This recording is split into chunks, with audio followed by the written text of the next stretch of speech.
दोस्तों, स्वागत करती हूँ घूंघट लोक गायक में। चल रही हूँ एक करवा चौथ का सोहर सुनाने। कैसा लगेगा कमेंट में बताइएगा। शेयर लाइक सब्सक्राइब जरूर करिए।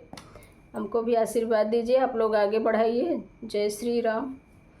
कहवा से आवेली कौरा मैया, हाथवा सिंघोरा लिहले, हाथवा सिंघोरवा लिहले हो।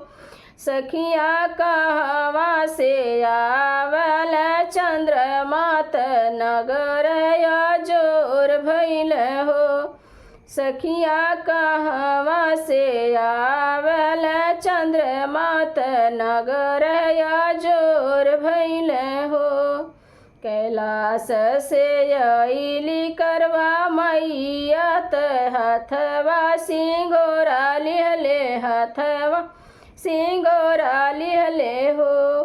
सखिया ऊँचे गगन से अइल चंद्रमा त नगर जोर भइल हो।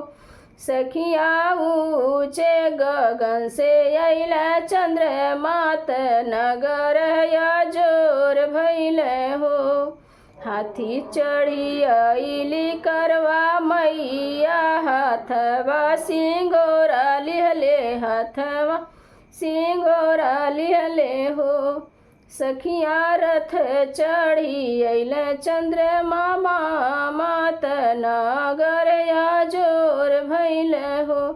सखिया रथ चढ़ी अइल चंद्रमा त नगर जोर भइल हो। लाली डोलिया चढ़ी अइली करवा मैया, हाथवा सिंघोरा लिहले, हाथवा सिंघोरा लिहले हो। अरे रथ चढ़ी अइल चंद्रमा त नगर जोर भइल हो।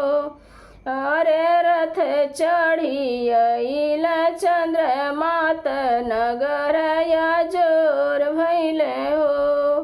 कहवा बैठइबो करवा मैया, हाथवा सिंघोरा लिहले, हाथवा सिंघोरा लिहले हो।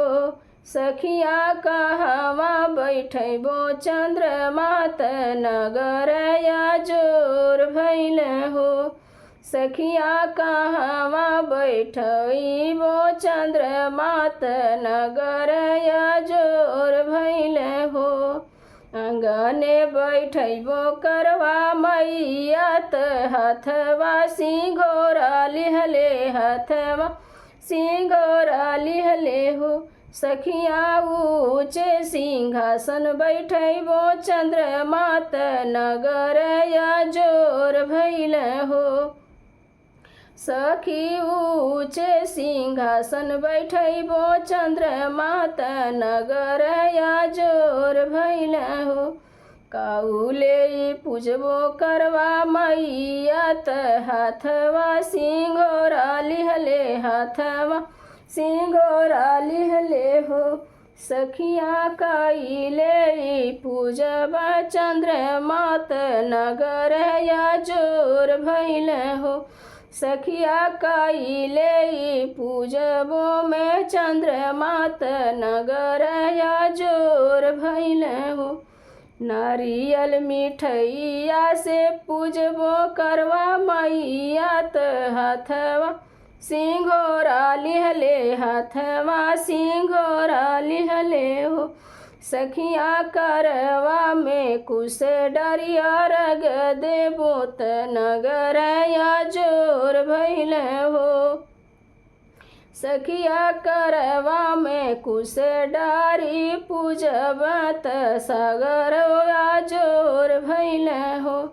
अमर सुहाग दिहली करवा मैया, हाथवा सिंघोरा लिहले, हाथवा सिंघोरा लिहले हो। सखिया अन धन से भरल चंद्रमा त नगर जोर भइल हो। सखिया अन धन से भरल चंद्रमा त नगर जोर भइल हो।